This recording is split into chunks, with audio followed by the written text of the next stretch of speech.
Good morning and good day to you, my fellow Guyanese, wherever you may be. This is GHK Lall on Kaieteur Radio 99.1 and 99.5 FM. Thank you for joining us on this Friday, January 29th edition of the National Outlook. We have to speak about what is happening to us at the hands of our neighbors, of our neighbor, Venezuela. No Guyanese should need any information, should be unaware that what has happened with our fishing boats. First there were two, and now, believe it or not, there's a third. I had cause to write and say in the letter columns that Venezuela is engaging in what I termed a low risk and low level war of nerves against us. And here it was that our foreign minister, Mr. Hugh Todd, was in conversation, one of these virtual exchanges, with his counterpart, Senor Jorge Ariaza of Venezuela, the foreign minister of Venezuela, where there was a promise on our neighbor's side to work for the early release of the detained fishermen. The fishermen, poor men, working men, hustling a living in our seas, in our area, our economic zone. Nothing to do with contested or controversial areas. And here it is, the boats have been seized and they have been detained. Now,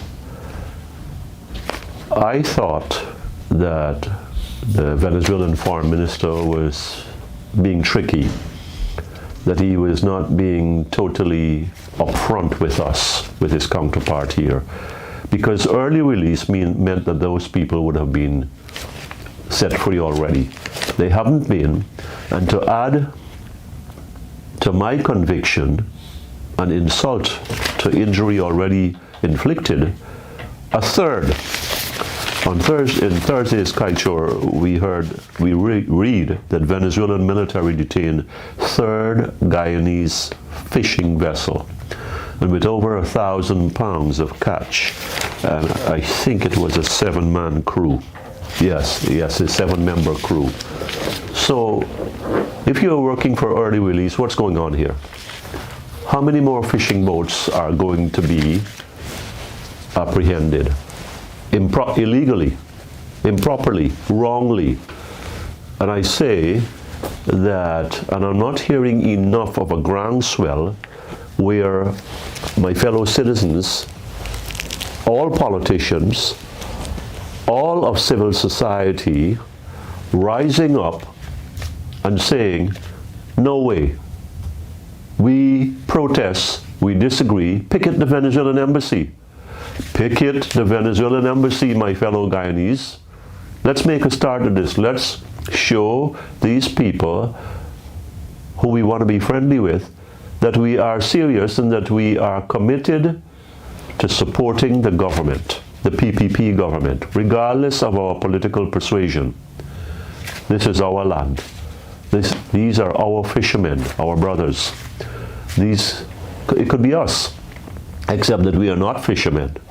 So, I think the Venezuelan foreign minister, Senor Ariaza, he engaged in some sleight of hand there, diplomatic sleight of hand. There's no early release here, and I hope that this does not deteriorate into a situation where, like the North Koreans, where they detained that U.S. spy ship, the USS Pueblo. This is way back in the 70s, and they were held for years. In our situation, our guys, we don't even have spy equipment at the national level. Our fellows, our fishermen, were plying an honest trade on the waters, in our legally recognized waters, as Foreign Minister Todd pointed out.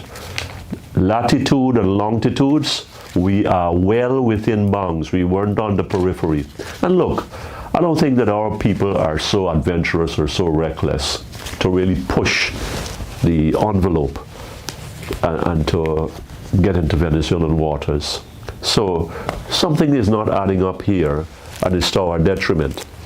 I would hope and I would encourage the Venezuelan ambassador, the Venezuelan foreign minister, the Venezuelan government, all the way to President Maduro, to work and to release these fishermen immediately. The fishermen, the boats, they catch, I don't know if those catches, if that's correct, are still good. But the bottom line is, these folks need to be released, and very important, this intimidation and harassment must cease. It must cease. They must not raise its head up in another form. As Guyanese, we must be united, we must be together on this one. There are no two ways about that. Do have a good weekend. This is GHK Lall on Kaieteur Radio 99.1, 99.5 FM. Thank you for joining us this week on the National Outlook.